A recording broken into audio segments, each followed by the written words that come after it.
এটা হচ্ছে শ্রাবণ মাসের শেষ সোমবার, বাবার মাথায় জল ঢালা হবে।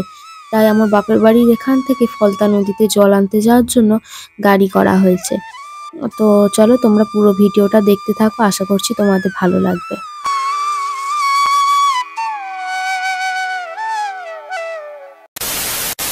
তো তোমরা সামনে যেটা দেখতে পাবে সেটা হচ্ছে একদম নদীর পাশেই আমাদের ফলতা থানা, পাশে এই যে নদী।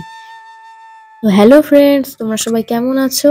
প্রিয়াঙ্কা অমিত লাইফস্টাইল ব্লগে নতুন একটা ভিডিওতে তোমাদেরকে স্বাগত।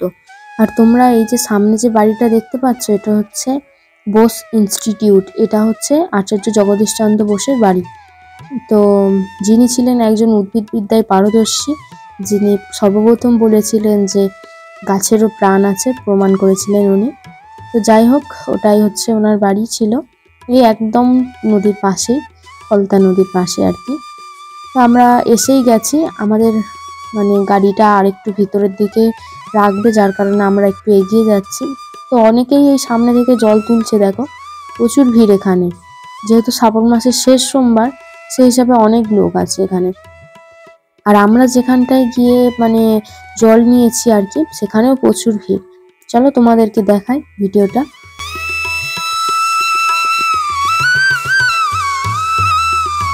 এই যে দেখো সামনে আরো একটা ঘাট, এরকম ছোট ছোট অনেকগুলোই ঘাট আছে ফলতা মেন থানার পর থেকেই। যখন পিকনিক স্পটের এই দিকটাতে আসবে না, তখন এরকম ছোট ছোট অনেক ঘাট আছে। তো এই যে আমরা গাড়ি থেকে সব নামছি, আমাদের হচ্ছে দুটো গাড়ি গেছে, তো অনেক লোক গেছে। তো আমরা এসে গেছি, এটাই হচ্ছে সেই পিকনিক স্পট। অনেকে বাঁকে জল তুলে এগিয়ে চলেছে।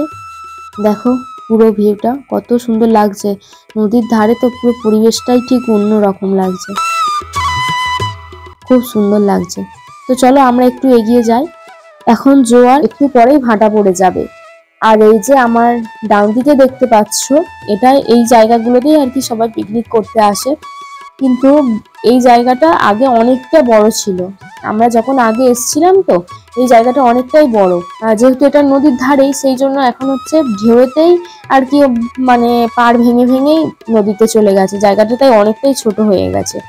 তো এই যে আমরা একটু সামনে থেকে এগিয়ে গিয়ে জল তুলবো, সেই জন্য একটু এগিয়ে যাচ্ছি। তো অনেকটাই জোয়ার আছে, ঠিক আছে, সেই জন্যই পুরো চারিদিকটা পুরো জলে ভর্তি। এই যে দেখো সবাই একসঙ্গে এগিয়ে চলেছি, অনেকে চান করতেও নেমে গেছে।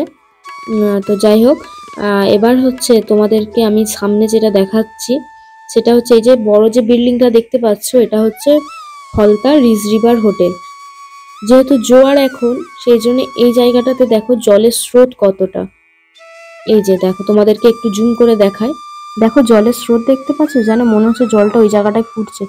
কেউ যদি এই জায়গাটায় পড়েছে, পুরো তাকে হয়তো তলিয়ে নিয়ে চলে যাবে, এরকম আর কি।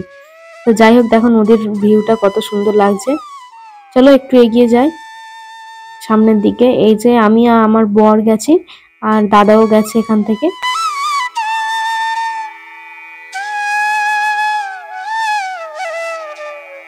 এই যে দেখো, এটাই হচ্ছে রিজ রিভার হোটেল আর কি, ফলতার। আর রাস্তার ধারে ধারে খুব সুন্দর বসার জায়গাও আছে, অনেকে বসেও আছে। তো সবকিছু মিলিয়ে ফলতার জায়গাটাই খুব সুন্দর। তো জানো তো, এখানটাই হচ্ছে ফলতাতে বিশাল বড় বড় সাইজের গজা পাওয়া যায়, যার ওজন প্রায় তোমার 2 কিলোর কাছাকাছি হয়েছে। তার বুঝতে পারছো এক একটা গজা কত বড় বড়। তো এখানে ওটা একটা খুব সুন্দর আর কি খাবার বলতে পারো, যেটা সচরাচর কোথাও দেখা যায় না। এই যে এখান থেকে আমরা এবার জল তুলবো। এই যে দেখো, এটা হচ্ছে আই লাভ ফলতা, যেমন বিভিন্ন জায়গাতে থাকে আর কি। লাভের তো অর্ধেক ভেঙে গেছে, জানি না কি করে ভেঙে গেছে। তো যাই হোক, অনেক জায়গায় যেমন থাকে I love diamond Harbour, I love Falta, তো সেটাই হচ্ছে এটা। এই যে দেখো আমাদের সবাই অনেকে নেমে গেছে, আমরাও এবার নামবো। আর এইদিকে দেখো আমার দাদা আরো অনেকেই আর কি নৌকোয় করে একটু ঘুরতে যাচ্ছে নদীতে।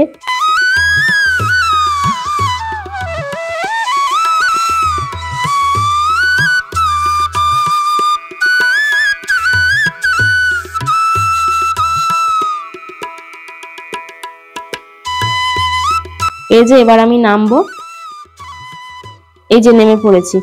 যেহেতু জোয়ার, তো জলে তো একটু নামতে ভয়ও লাগছে, তবুও নামবো। হ্যাঁ, আর ফোনটাকে আমি একটু রেখে দেবো, কারণ জলে তো ফোন নিয়ে নামতে পারবো না, সেই জন্য একটু ফোনটা রেখে দেবো। আগে জলটা তুলে তোমাদের সঙ্গে দেখা হচ্ছে।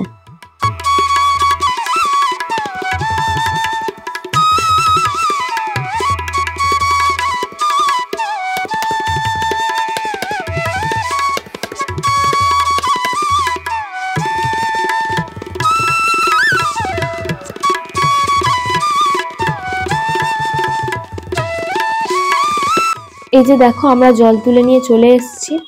যেহেতু এখানে কোনো ঠাকুর নেই, সেই হিসাবে আমরা ঠাকুরের কাছে গিয়ে কোনো ধূপ মোমবাতি জ্বালতে পারছি না। তো কি করা যাবে, আর এখানেই আমরা কিছুটা মাটি তুলে নিয়ে আসছি। মাটি তুলে নিয়ে এসে এখানেই মাটির মধ্যেই ঠাকুরকে স্মরণ করেই ধূপ মোমবাতিটা দিয়ে জলটা নিয়ে যাব। তো এখন হচ্ছে আমার বর আর কি ধূপ মোমবাতিটা জ্বালছে, তারপরে আমি জ্বালবো। এই যে অল্প করে মাটি নিয়ে এলো, এর মধ্যেই আর কি ধূপ মোমবাতিটা দেব, দিয়ে আমাদের গাড়ি দাঁড়িয়ে আছে, গাড়িতে উঠে পড়বো আর কি। বাড়ি থেকে অল্প একটু ফুলও নিয়ে গেছি, ফুলটাও ওই মাটির মধ্যেই দিয়ে দেবো, দিয়ে একটু নমস্কার করেই আর চলে যাব।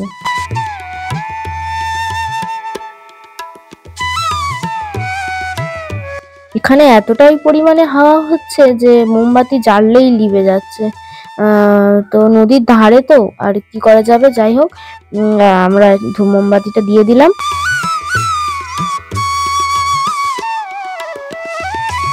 এবার একটু ফুলও দিয়ে দিলাম। আর এই যে জলটা আমরা নিয়ে যাচ্ছি, এখন দুপুরবেলা নিয়ে যাচ্ছি, তো জলটা ঢালা হবে ঠিক সন্ধ্যাবেলা। তো চলো সন্ধ্যাবেলায় এবার তোমাদের সঙ্গে দেখা হবে। A few moments later. এই যে দেখো সন্ধ্যাবেলা চলে এসেছি। এখন হচ্ছে যারা কলতা থেকে জল নিয়ে এসেছিল তারা এবার সবাই জল ঢালবে। তো অনেকেই জল ঢালা হয়ে গেছে, তারা এখন পুষ্পাঞ্জলি দিচ্ছে। আর অনেকেই এখনো ঢালতে বাকি আছে, তারা ওই সাইড দিয়ে যাচ্ছে, গিয়ে ওই শিব দুর্গা আছে ওর পাশেই হচ্ছে শিবলিঙ্গ রাখা আছে, ওখানে গিয়েই আর কি সবাই জলটা ঢালবে। তো চলো আমরা এখন গিয়ে জলটা ঢালি। আর এখন পুজো হচ্ছে, জল ঢালা হয়ে গেলে পুষ্পাঞ্জলি দেবো। যেহেতু আমার আসতে একটু লেট হয়ে গেছে, তাই এসে দেখছি যে হোমযজ্ঞ হয়ে গেছে, আরতিও হয়ে গেছে। রাত্রেবেলা কিছু ভোগ প্রসাদের আয়োজন হয়েছে। তো সেটা হচ্ছে খিচুড়ি হয়েছে, আলুর দম হয়েছে, পায়েস হয়েছে আর বোঁদে হয়েছে। তো অনেক লোক খাবে এখানে, আর রাস্তায় বসিয়ে আর কি খাওয়ানো হয়। তো তোমাদেরকে আমি সেটাও দেখাবো। তো প্রচুর লোক খায় এখানে, আমাদের মানে বাপের বাড়ি এখানে, তো পুরো গোটা গ্রামটাই এখানে খায়, যার ইচ্ছা হয় সবাই এসে এখানে খেতে পারে।